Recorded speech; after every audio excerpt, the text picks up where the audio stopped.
Well, number 19, Iowa State wins basketball, lost to Oklahoma State. It was not even that close. 86 to 58.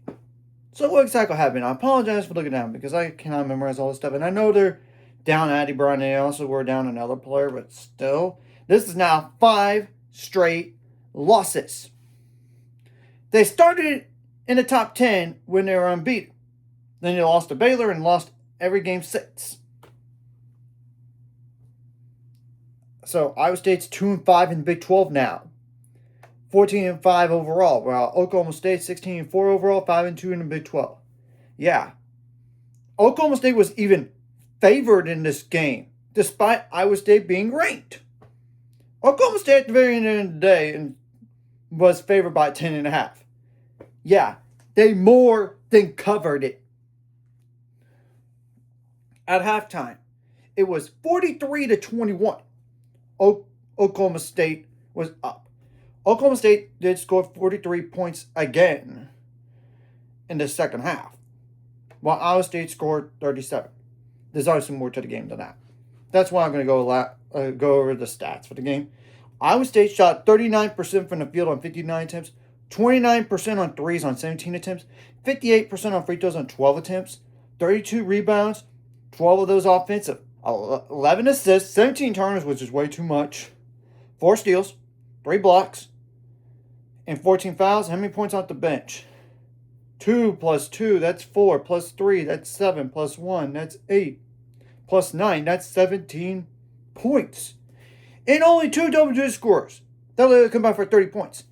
Yeah, Audie Crooks got held down to 15 today. Yeah, when your best player doesn't even have 20 or more, you don't have a shot. And you got to have more other players step up besides Evangelia Polk, who had 9. Yeah, that's not exactly ideal. Now, Oklahoma State, let's just say this. They shot the ball better in all areas of the game.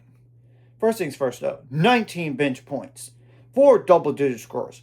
That literally combined for Caden. Non-double-digit scores combined for 9 plus 9, that's 18. Plus 8, that's 26 points. So 60 points among 4 players, including Staley Hurd with a triple-double. She deserves the game ball. 18 points on 6 for 15 shooting, 3 for 9 on threes, 3 for 3 on free throws, 17 rebounds, and 10 assists. It's not including 2 steals and 1 block. And she is not like a 6-foot tall player or even taller than that. She's 5'11" tall as a guard. That's pretty impressive. Yeah. Oklahoma State shot the ball 44% from the field on 66 attempts, 38% on threes on 37 attempts. You got to make Oklahoma State go 2 by 2 by 2 and make them inefficient. Clearly, they didn't. 88% on free throws on 16 attempts. Now, 42 rebounds, 15 offensive, 25 assists, 12 turnovers, 10 steals, 3 blocks, and 19 fouls. Now we're going to go over the points out turnovers, points in the paint, and fast break points as well. Points out turnovers favored Oklahoma State, 16-9. Fast break points favored Oklahoma State, 22-3. Points in the paint were even, 26 apiece. Here's a legit question. How many votes is Iowa State going to get? They have lost 5 straight games. They better not be ranked in the AP poll when it comes out. They don't deserve to be there. And I said earlier in the week when they lost to Colorado at Colorado, they should not have been number 19 or better. They should have been 20 or 21. Clearly, I'm right. They better not be ranked. If they are, they're going to be very fortunate. And their next game is against Cincinnati, and you get them at home this time instead of going on the road. But you lost to them at Cincinnati. January 21st. January 24th, you got Arizona at home. I would think you would win the next 2, but the way you're playing, who knows? Then January 28th, you got to go on the road to Texas Tech. Texas Tech's a better team than you right now. Let's just be real. But then again, Texas Tech did lose to Kansas State that they shouldn't have at home yesterday. Maybe you'll bounce back then. Then you get UCF at home, January 31st. And that's a UCF team that beat Colorado right after Colorado beat you. So I would not necessarily sleep on it, but I would think you would win.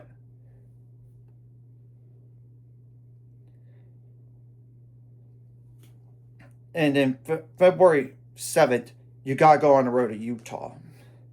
And obviously, I know the game after that is on the road to BYU as well. But still. The Utah swing, not that easy. Texas Tech game is not that easy. I would even say Cincinnati because it's not going to be easy necessarily because Cincinnati already beat you. But I would think you would have to be more motivated. I would think so. But you got to wait and see.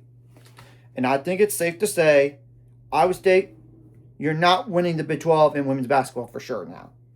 It's more like how many games you're going to win at this point.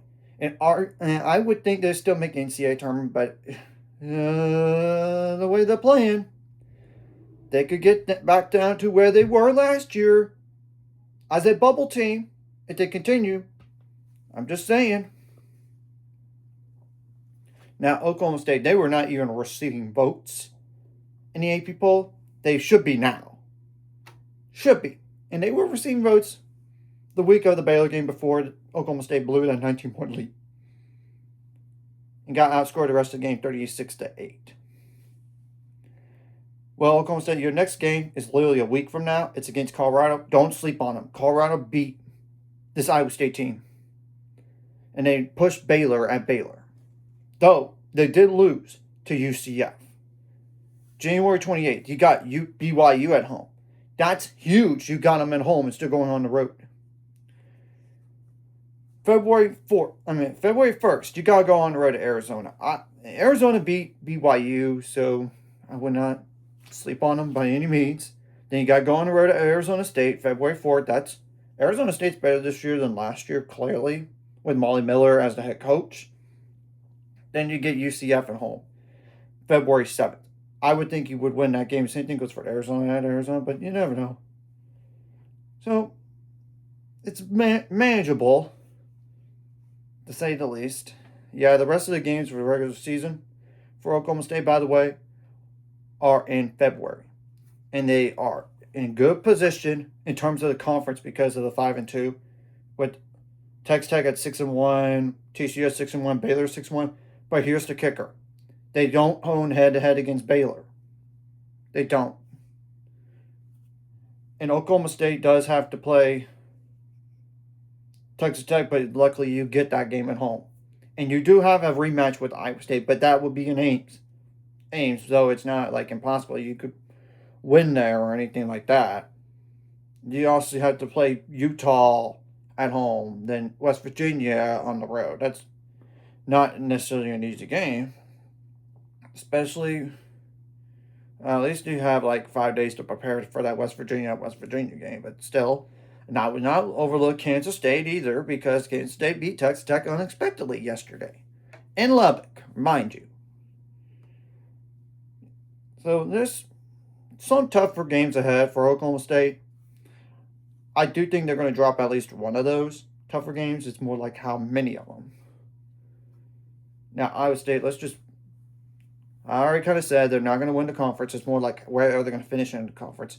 And the best seed I could see, NCAA tournament seeding I could see is maybe a 5 or a 6. Forget 4 seed. Not unless they run the table the rest of the way. But even then, it's going to be very, very difficult. Given there are all the teams around you. And some of those don't have bad losses like you do. Like the Colorado. Like the Cincinnati. I'm just saying. And it's not even mentioning, like I said, like the BYU at BYU. BYU is better this year. Though they did lose to Arizona. You got to play Kansas State twice. Kansas State beat Texas Tech, like I said, unexpectedly. You got Arizona State at home. You got to go on the road to TCU. You got Oklahoma State again. But this time in Ames.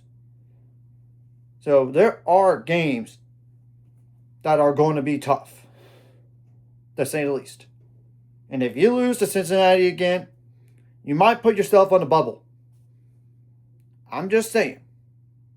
You cannot have any more bad losses, regardless of the injuries.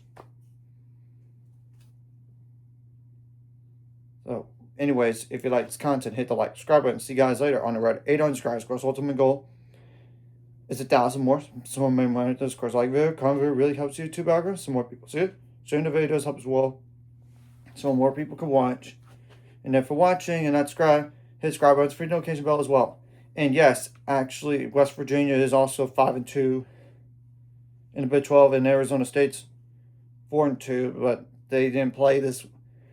Like, they didn't play 2 games last week, but then they had to go. The next game is on the road to West Virginia, and that's a team that's with 2 conference losses as well. So it's already guaranteed somebody's going to get their third conference loss. So that's a huge game, and West Virginia does play them in Morgantown, which is big, but it's not like impossible to go over there and win.